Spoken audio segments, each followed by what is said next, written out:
தாய் வீடு ஏப்ரல் மாதம் 2026. இலங்கையின் முதலாவது இராணுவ தளபதி அன்டன் முத்துக்குமார். எழுதி வாசிப்பவர் வே. விவேகானந்தன். இலங்கையில் யாழ்ப்பாணத்தை பூர்வமாக கொண்ட டாக்டர் பிலிப் மரியன் முத்துக்குமார், கொழும்பு நகரை பூர்வமாக கொண்ட மேரி மவுண்ட் கார்மல் அலிஸ் இணையருக்கு மகனாக அன்டன் முத்துக்குமார் 1908 ஜூலை மாதம் 6 பிறந்தார். அன்டன் முத்துக்குமார் 10 வயது சிறுவனாக இருந்த பொழுதே 1918 தந்தையார் காலமானார். தாயார் முத்துக்குமார் உட்பட தனது பிள்ளைகளுடன் கொழும்பில் குடியேறினார். தந்தையை இழந்த பிள்ளைகளை தாயார் அன்புடன் அரவணைத்து கல்வி அறிவு மிக்கவர்களாகவும் ஒழுக்க சீலர்களாகவும் ரோமன் கத்தோலிக்க மதத்தில் ஆழ்ந்த நம்பிக்கை கொண்டவர்களாகவும் வளர்த்தார். ஆரம்பத்தில் வீட்டிலேயே கல்வியை கற்கத் தொடங்கிய Anton Muthukumar Colombo Saint Joseph கல்லூரியில் தனது கல்வியை தொடர்ந்து உயர்கல்வியை நிறைவு செய்து இலங்கை பல்கலைக்கழகத்துக்கு பிரவேசித்தார். அங்கு பட்டப்படிப்பை நிறைவு செய்த அவர் மேற்படிப்பை தொடர்வதற்காக 1928 ஆக்ஸ்போர்ட் ஜீசஸ் கல்லூரியில் இணைந்து கொண்டார். அங்கு தத்துவம், அரசியல், பொருளாதாரம் ஆகிய பாடங்களை கற்று பட்டதாரியானார். அதன் பின்னர் சட்டக்கல்வியில் ஆர்வம் கொண்ட அவர் இலண்டன், வேல்ஸ் பகுதிகளில் சட்டத்தரணியாக பணியாற்ற பயிற்சி அளிக்கும் கேரிஸ் இன் என்னும் சட்டக்கல்லூரியில் சேர்ந்து சட்டத்துறையிலும் தேர்ச்சி பெற்றார். 1934 இலங்கை திரும்பிய அவர் இலங்கை உயர் நீதிமன்றத்தில் சத்தியப்பிரமாணம் செய்து சட்டத்தரணியாக பணியாற்றத் தொடங்கினார். அதே வேளை இலங்கை பாதுகாப்பு படையில் பணியாற்ற விரும்பி பகுதி நேர ஒதுக்கப்பட்ட படைப்பிரிவில் தன்னை இணைத்து கொண்டார்.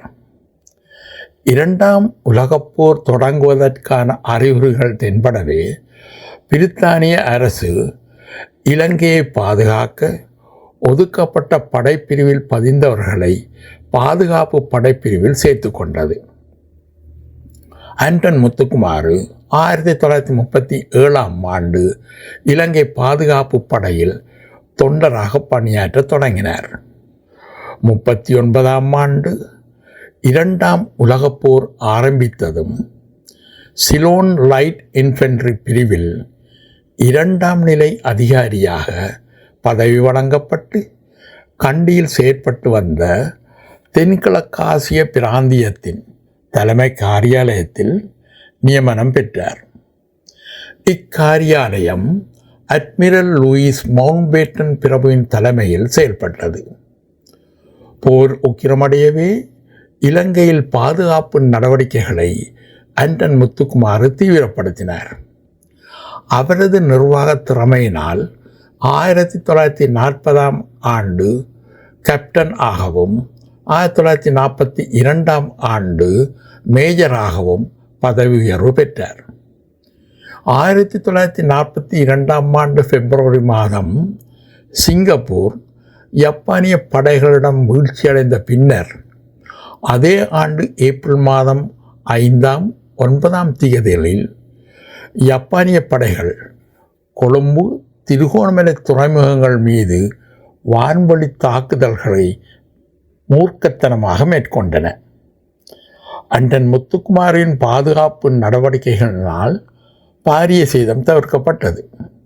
அதே வேளை இலங்கை உள்நாட்டினதும் கரையோர பகுதிகளினதும் பாதுகாப்பை கருத்தில் கொண்டு 5000 தொண்டர்களை இணைத்து பயிற்சி அளித்து பாதுகாப்பு படையை விரிவுபடுத்தினார். இவரது மேற்பார்வையில் செயல்பட்ட பாதுகாப்பு படைப்பிரிவு நேரடியாக போரில் ஈடுபடாமல் தரை, வான்வழி பாதுகாப்பு பணிகளிலேயே கவனம் செலுத்தியது. 1943 கட்டளையிடும் அதிகாரியாக இவர் பதவி உயர்வு பெற்றார்.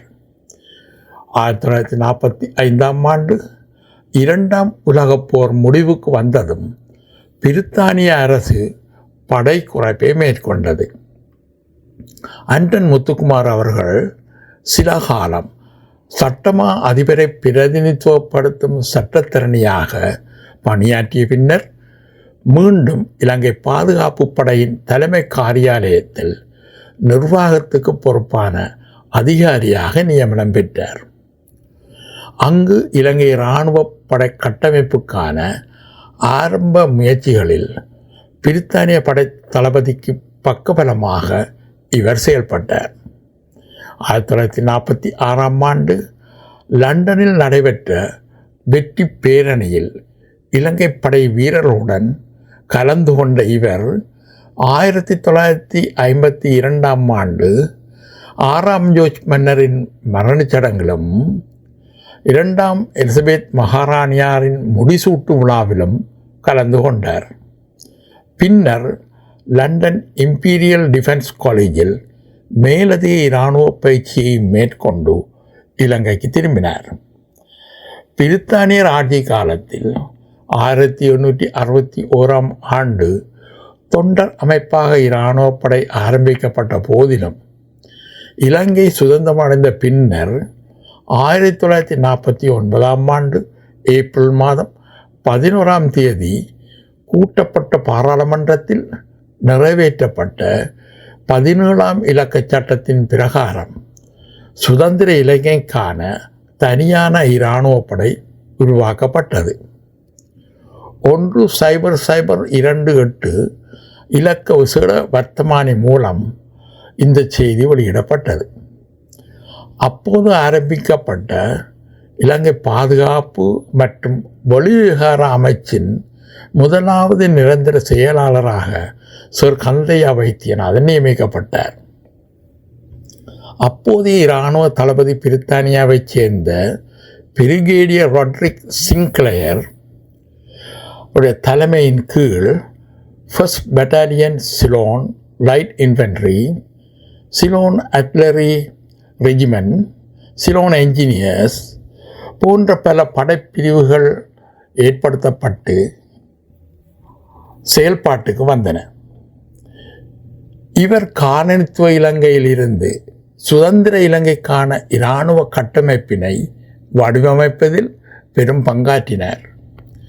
இவருடன் இணைந்து அன்டன் முத்துக்குமார் அவர்களும் பணியாற்றினார். இவர் ஓய்வு பெற்றதும் பிரித்தானியாவைச் சேர்ந்த பிரிகேடியர் FH ரெய்ட் பதவியேற்றார். இலங்கை இராணுவப்படையை மேலும் சிறந்த முறையில் ஒழுங்கமைத்த இவர் 1955 பிப்ரவரி மாதம் ஓய்வு பெற்றதும் சிரேஷ்ட நிலையில் இருந்த அன்டன் முத்துக்குமார் அவர்கள் மேஜர் ஜெனரல் பதவி தரத்துக்கு உயர்த்தப்பட்டு இராணுவ தளபதியாக நியமனம் பெற்றார். இலங்கை இராணுவத்தின் முதலாவது உள்நாட்டு தளபதியாக நியமிக்கப்பட்டவர் என்ற வரலாற்று பெருமை இலங்கையை பூர்வீகமாக கொண்ட தமிழரான மேஜர் ஜெனரல் அன்டன் முத்துக்குமார் அவர்களையே சாரும்.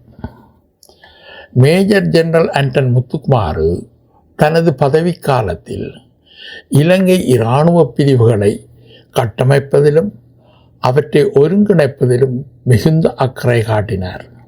குறிப்பாக நாட்டின் தொண்டர் படையினை மேலும் வலுப்படுத்திய அவர் முறையான களப்பயிற்சிகள் மற்றும் போதனைகள் மூலம் நிரந்தர படைக்கும் தொண்டர் படைக்கும் இடையே சிறந்த புரிந்துணர்வை ஏற்படுத்தி இராணுவத்தை பலமிக்க அமைப்பாக மாற்றினார். அத்துடன் இராணுவமானது உயர் தொழில் தன்மையும் மக்கள் மத்தியில் நன்மதிப்பும் கொண்ட ஒரு நிறுவனமாக விளங்கும் வகையில் காத்திரமான நிர்வாக சீர்திருத்தங்களையும் அவர் மேற்கொண்டார். இராணுவ கட்டமைப்பினை மேலும் சிறந்த முறையில் மேம்படுத்த 1955 அக்டோபர் மாதம் லண்டன் இம்பீரியல் டிஃபென்ஸ் காலேஜில் பயிற்சியையும் மேற்கொண்டிருந்தார். இவர் வெளிநாடுகளுக்கு செல்லும் போதும் விடுமுறையில் செல்லும் போதும் பதில் தளபதியாக HWG விஜயகோன் பணியாற்றினார். இவரது பதவிக்காலத்தில் உள்நாட்டிலோ அல்லது வெளிநாட்டிலிருந்தோ பாரிய பாதுகாப்பு அச்சுறுத்தல்கள் இலங்கைக்கு ஏற்படவில்லை. இராணுவத்துறையில் ஆர்வத்துடன் ஈடுபட்டு வரும் இளையோருக்கு வாய்ப்பளிக்கும் முகமாக தானாகவே விரும்பி 1959 ஆண்டு டிசம்பர் மாதம் 31 தனது 51வது வயதில் இராணுவ சேவையிலிருந்தும் ஓய்வு பெற்றார். இவர் இராணுவ தளபதியாக இறுதியாக ஆற்றிய கடமை 1959 ஆண்டு செப்டம்பர் மாதம் 25 பௌத்த பிக்கு ஒருவரால் சுடப்பட்டு மறுநாள் மரணமடைந்த பிரதமர் SWRD பண்டாரநாயகாவின் மரணச் சடங்காகும். ஓய்வு பெற்ற பின்பும் அவரை அரச சேவையில் ஈடுபடுத்த விரும்பிய அப்போதைய அரசு பாகிஸ்தான், நியூசிலாந்து ஆகிய நாடுகளில் இலங்கையின் உயர் ஸ்தானியராக நியமித்தது. 1963 ஆண்டு முதல் 1966 ஆண்டு ஆகஸ்ட் மாதம் வரை ஆஸ்திரேலியாவில் உயர் ஸ்தானியராக பதவி வகித்தார். 1966 ஆண்டு முதல் 1969 ஆண்டு வரை எகிப்தில் இலங்கையின் தூதுவராக பணியாற்றி அரச சேவையிலிருந்து நிரந்தரமாக ஓய்வு பெற்றார். பின்னர் ஆஸ்திரேலியாவுக்கு குடிபெயர்ந்து தனது ஓய்வுகால வாழ்க்கையை வாழ்ந்தார். இராணுவ பின்னணியும் சட்டத்துறை அனுபவம் கொண்ட அன்டன் முத்துக்குமார் இலங்கைக்கான சர்வதேச விவகாரங்களையும் ராஜதந்திரத்துடன் கையாண்டார். போர்க்காலத்தில் இவர் ஆற்றிய சேவையை பாராட்டி பிரித்தானிய அரசு Order of the British Empire என்ற கௌரவத்தை அளித்து மதிப்பளித்தது. 2ஆம் எலிசபெத் மகாராணியின் முடிசூட்டு விழா பதக்கமும் வழங்கப்பட்டது. 1939 முதல் 1945 வரை போர்க்கால பணிக்காக இலங்கை இராணுவ சேவை இவருக்கு பதக்கம் வழங்கி பெருமை கொண்டது. நீண்டகால இராணுவ சேவைக்கான பதக்கத்தினையும் இலங்கை இராணுவ சேவையின் ஆரம்பத்திற்கான பதக்கத்தினையும் இவர் பெற்றிருந்தார். இலங்கை இராணுவ படையின் ஆரம்பகால கட்டமைப்புக்கான பணிக்காகவும் இலங்கை இராணுவத்தின் ஆரம்பகால வரலாற்றை முதல் தடவையாக எழுதி வெளியிட்டமைக்காகவும் general sir John Kotelawala defence academy 1996 ஆண்டு ஹானரபிள் டாக்டர் ஆஃப் லெட்டர்ஸ் என்னும் பட்டம் அளித்து சிறப்பித்தது. அன்டன் முத்துக்குமார் அவர்கள் தோட்டக்கலையில் ஈடுபாடும் இசையில் மிக்க ஆர்வமும் கொண்டவராக விளங்கினார். இவர் அவாமரியா, கோ ஜேசு ஆகிய பாடல்களை இசையமைத்து வெளிநாடாவில் பதிவு செய்து போப்பாண்டவருக்கு கொடுத்ததாக இவரது வரலாற்றில் குறிப்பிடப்பட்டுள்ளது. கைத்தடிகளை சேகரிப்பதிலும் ஆர்வம் கொண்ட இவர் தனது வாழ்நாளில் ஏறக்குறைய 300 கைத்தடிகளை சேகரித்திருந்ததாக கூறப்படுகிறது. இலங்கை இராணுவ சேவையை உருவாக்கிய பிதா மகன்களில் முன்னோடியான ஈழத்தமிழராகவும் திறமைமிக்க சட்டத்தரணியாகவும் மதிநுட்பம் நிறைந்த ராஜதந்திரியாகவும் விளங்கிய அன்டன் முத்துக்குமார் அவர்கள் 2001 ஆண்டு ஏப்ரல் மாதம் 6 ஆஸ்திரேலியாவில் அமரத்துவம் அடைந்தார். இலங்கை இராணுவ வரலாற்றில் அவரது நாமம் என்றும் நிலை பெற்றிருக்கும் என்பது நம் அனைவருக்கும் பெருமையே. திறமைக்கு முக்கியத்துவம் அளித்த பிரித்தானிய நிர்வாகத்தின் கீழ் ஈழத்தமிழர்கள் உயர் பதவிகளை வகித்து தமிழ் இனத்துக்கும் நாட்டுக்கும் பெருமை சேர்த்தனர். இனவாதமும் மதவாதமும் குடிகொண்ட பின்னர் சர்வதேச ரீதியில் இலங்கை தனது தனித்துவத்தை இழந்து போனவை துரதிர்ஷ்டமே. நன்றி, வணக்கம்.